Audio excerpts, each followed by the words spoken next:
back to Third Phase of Moon. My name's Blake Cousins. Our special guest this week, Preston Dennet. He's authored over 15 best-selling novels on the UFO phenomenon and has also worked for MUFON. Thanks for joining us right here at Third Phase of Moon, Preston. Oh, thanks. Very glad to be here. You know, Preston, the UFO sightings from around the world and the phenomenon has gone on the rise as of late. Can you tell us what's going on around the world? Yeah, well, the UFOs have been here for a long time. I think the evidence shows that. And starting in 1947, which coincides with the atomic age, UFOs kind of really started coming to our planet in big numbers. And it's never stopped since then. And I don't see any sign of them leaving. So yeah, we've got reports all across the world. Just a couple weeks ago, you guest starred on Jesse the Bodies Ventura's Conspiracy Theory TV show in regards to Skinwalker Ranch and Bigelow Aerospace. Can you tell us, what do you think Bigelow's up to?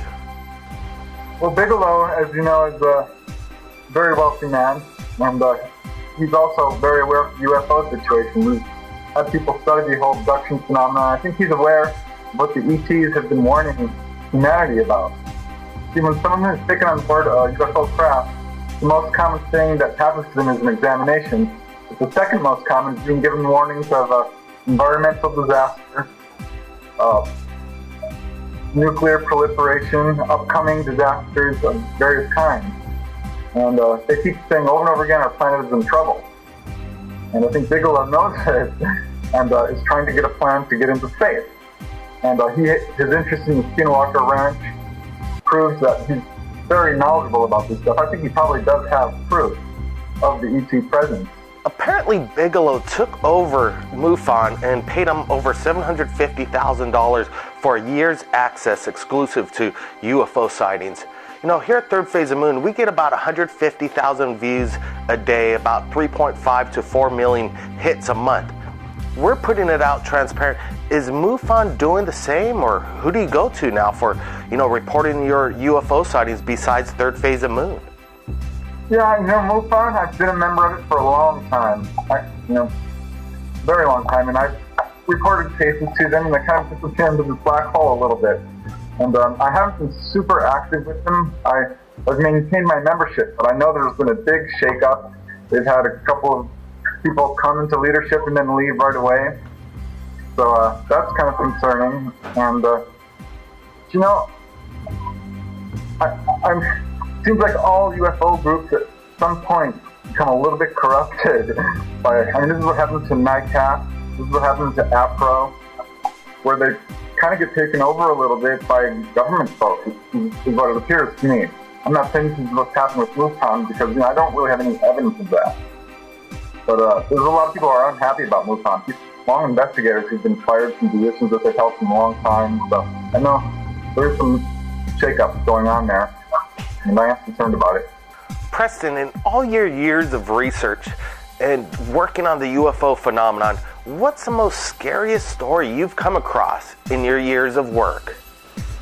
Oh, that's a good question because I've talked to a lot of people. And I think the scariest ones are some of the abduction cases. One that comes to mind is a gentleman who was driving along the 5 freeway and with a friend. He was driving in the driver's seat, and they saw an object ahead of them on the road which they thought was a processing helicopter or something like that.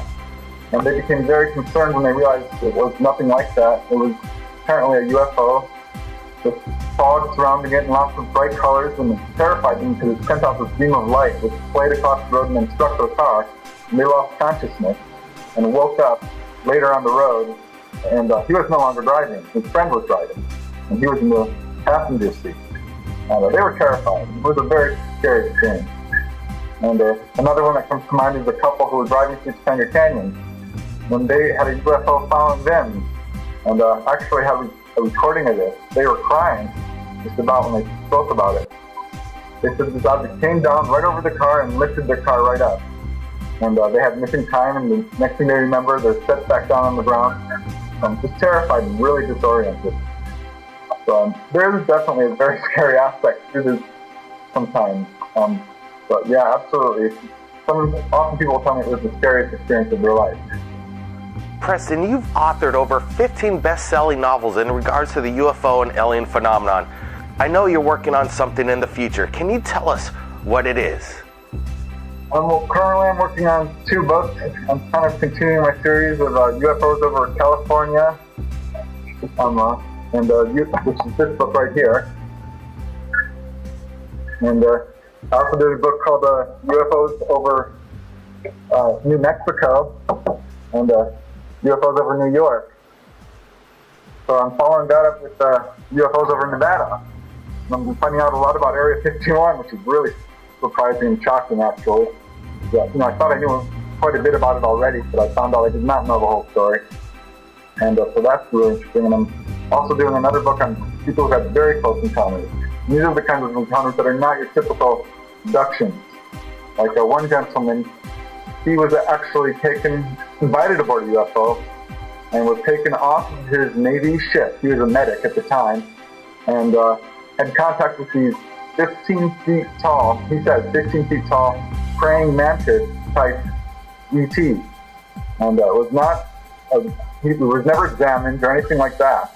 They told him where they came from. It's a very long story, actually.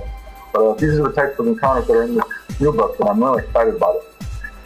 In your book, UFOs Over California, you dedicated a full chapter into the summit meeting with aliens with President Eisenhower at the Edwards Air Force Base. Can you tell us a little bit more about this? Yeah, this is kind of the Edwards Air Force UFO case, and it's much, much bigger than I think anybody realized. 1954, when Eisenhower disappeared for a few days and said that he had a dental emergency. Well, it turned out that wasn't true. He was actually secreted off to Edwards Air Force Base, where allegedly he had contact with ETs. This was the story that came out immediately afterwards. And since then, there's just been more and more confirmation that this meeting did actually take place. There's been a lot of high-level scientists coming out that worked at Edwards Air Force Base and reported aspects of this incident. And so it seems to be more and more confirmed. And if you look into Edwards Air Force Base, it's a magnet for UFO activity since it was created. This is Edwards Air Force Base is where we've done our most advanced aerospace research. And the UFOs have shown a great interest from it from the beginning, and it's had wave after wave of confirmed sightings.